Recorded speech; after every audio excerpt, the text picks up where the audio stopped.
Yeah, the small Never. one. The small one. Never. This one's Small guy. questions. Eric from Edge of Philly Sports. How do you guys like this crowd in this first home game that you guys had? Crowd was crazy. You can hear it through the headphones most of the time, so it really gives you energy and hype show up when you're playing. Harrison Brown from Total Sports Live. What have you guys thought of Philly as a city so far? Everyone liked this city, and today we feel awesome crowd. Yeah, so amazing. Darby Joyce, Overwatch League.com. This question is mostly for Carpe because you're the only returning player. How has your first homestand differed from your experience with past Philadelphia fan events in the city? 이제 카르 선수 향한 질문인데요. 이제 이번 홈스탠드가 지난 이제 홈스탠드에 비해서 어땠나요? 뭐 다른 점이 있었다면? 지난번에 홈스탠드 언제 홈스탠드 얘기를? 그 아마도 are you talking about like the Atlanta and like the other cities homestands? Or Yeah. 네, 그럼 아틀란타나 다른 도시. 아틀란타 뭐 이런 곳에서 홈스탠드 했을 때 이제 홈 경기다 보니까 이제 홈팀 선수들 되게 응원하는 그런 걸 되게 많이 느꼈는데 오늘 확실히 진짜 엄청 대단한 저희 팬들이 저를 응원해 주는 걸 확실히 느꼈고 내일도 또 기대가 돼요. Okay, so he's saying so like for past homestands, you can feel the crowd cheering for their home team, and that was crazy. But like for this, like for this homestand, he could definitely hear them, and like that was amazing, and he can definitely like, feel that kind of support from behind him, and he's really excited for tomorrow too. So my question is for Carpe. So is there a team or a player that you feel like you really want to put on your best performance against? 이제 이 팀이나 이 선수랑 대결할 때만큼은 진짜 내 베스트 이제를 보여주고 싶다 싶은 팀이나 선수 있나요? 꼭 누구를 한 명을 꼭 집어서 이렇게 하고 싶다라는 느낌은 없고요. 저는 그냥 모든 선수들이랑 할 때 제 최대한을 다 보여줬으면 좋겠어요, 매 순간. Okay, so he said rather than like picking one person out in particular, I'd rather just constantly show my all when I'm playing against all players of all teams. That's a good answer. That's a good answer. Jessica Sharnagle from the Game House. Which team do you think is giving you the most trouble this year? Yeah, Shock's the easy answer. Shock. Yeah. Maybe Atlanta might be quite good. Yeah, there's a few teams like Vancouver, New York, Atlanta, maybe those teams underneath them. Shanghai, maybe? It's hard for us to say right now, but it's possible. But then Shock's obviously a team everyone's kind of afraid of. So this is my question for Christopher. So you were on the Fusion coaching staff last year. What is the biggest difference between Fusion 2019 and Fusion 2020 in terms of coaching? Yeah, I would say it's like a huge culture shift, if anything. I think one thing I've learned pretty quickly is that Western coaches and Korean coaches do things very differently. I think they have very different... everything's kind of different, what they think's important, the way they talk to players, the way they just review everything in general. So I would say last year we definitely, even though we had like two head coaches, one Western, one Korean, I think definitely last year we were a Western type of coaching staff, the way we used to run day-to-day operations, and then this year it's shifted very much towards like a Korean style. So I guess that's the main difference, is just trying to translate the style of coaching from one where it's kind of like a lot of team orientated, and then the Korean tends to be very one-on-one, like individual focus, which is like a pretty big change for me so far. Jonathan Vippen, Watchpoint Lobby. You guys played a lot of double barrier today, and a lot of people, I think, expected mostly Rhine Diva. Can you speak to why you made that decision as a team to run that composition? We, at the very start of like figuring out this meta, there was some teams that were Rhine Orisa and there were some teams that were Rhine Diva, and we kind of tried a bit of both, and we kind of just decided to stick with what worked on each map. And one thing that we did last year, which we're trying to stay away from this year, is the idea of just changing comps last minute because other teams are running it. So even though the meta has like maybe slightly shifted one way or another, we kind of were sticking to what we've practiced. And I think, well, at least today it seemed to work.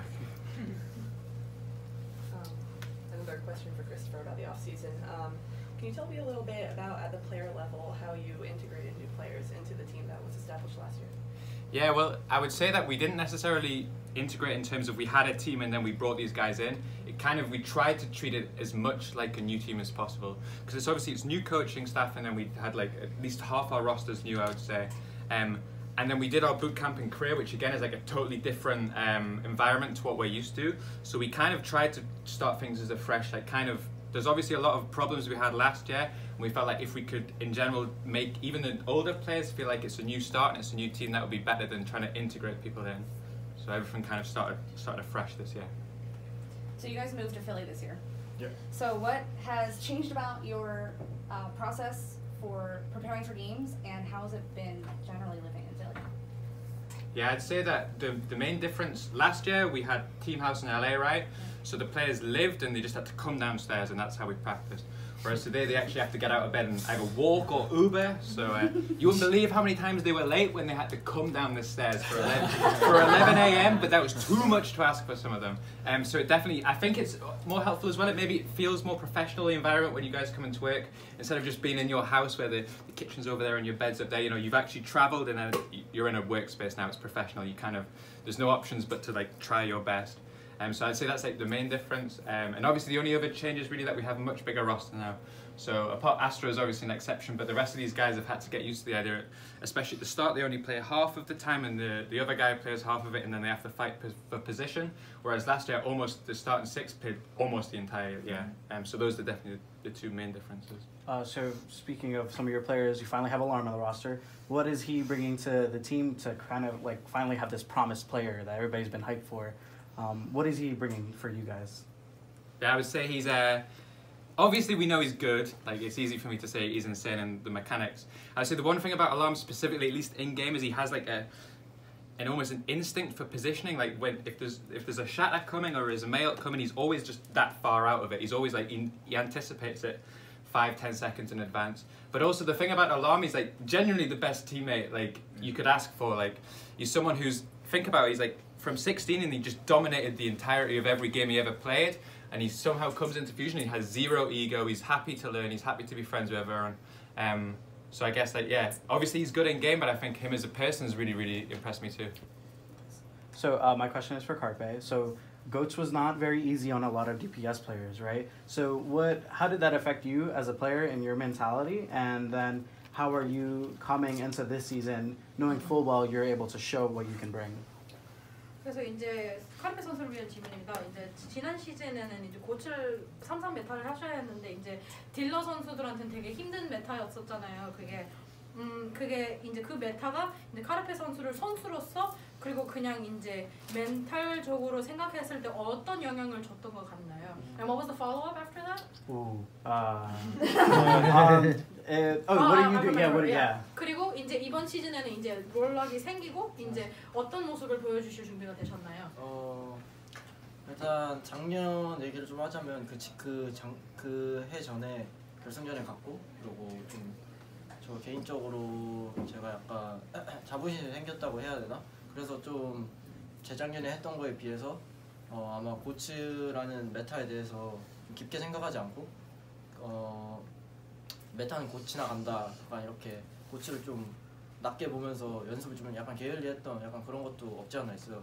그래서 그 부분에 대해서 저 스스로도 내가 지금 무엇을 플레이하든 그건 중요하지 않고 내가 지금 당장에 이 일에 집중하는 게 좋겠다라고 생각을 했고, 그렇게 작년에 많이 배웠고, 그래서 올해 시즌 들어오면서 롤라까지 생기면서 DPS만 플레이하게 되었으니까 좀 더 제가 해야 하는 일에 집중하게 된 것 같아요. I've got a question for Astro.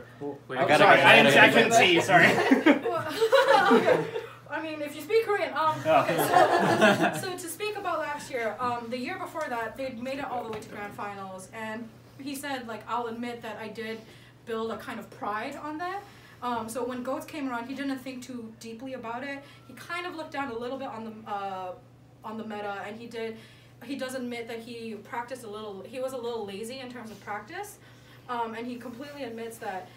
But the lesson that he learned from that previous year is that he has to focus on the now, you know. And with this new season, he's gonna just do what he needs to do in like the position that he's been assigned.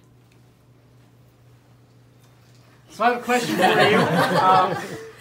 As a rookie coming into the league, do you have anyone who you looked up to before you hit Overwatch League, like a Lucio player, main support player that you aspired to play like when you started out? Not really. There's like a combination of a few play styles.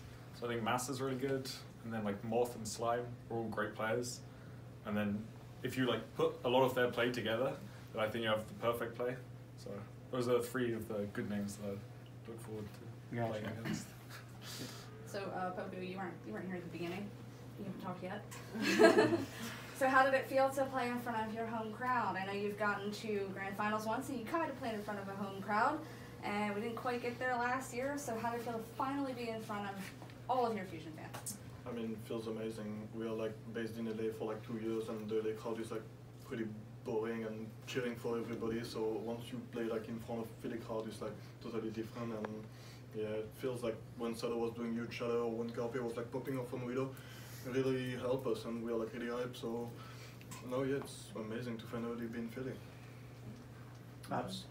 Matt Marateo from Yellow Jacket, and sort of bounding off that, is that something you have to factor into sort of the beginning of a match, getting pumped up by the crowd, gritty walking you guys in, all the smoke and pomp and circumstance? So it's sort of a new experience. Is that something you had to sort of mentally adjust for? To me? No, not really. I mean, we knew like the Philly crowd was going to be behind us, and you guys were going to like boo the enemy team. So it's always like giving us a mentally edge. No, I wouldn't have said so. Oh, no, yeah, I mean, we don't really think about it that much, but yeah, we know that we're gonna be like advanced compared to the enemy team. All right, time for one more. Coming from someone who's very new at Overwatch, I just got the game probably 2 months ago, barely even played it. Seen the final in Philly back in, September. Anything to look for? Anything that I should keep my eye open? Like any insight to this game? Good question. Just play the same heroes. Are you a tank, a support, or a DPS? Mostly tank. Okay, then play a Rhine or a Arista, and then you get to go. can't go wrong. Yeah. Especially Arista. Even I scrimmed against them today on Rhine, even me. So it's really easy. Yeah, you did a great job. All right, great. Thank you guys Thank so you. much. Thank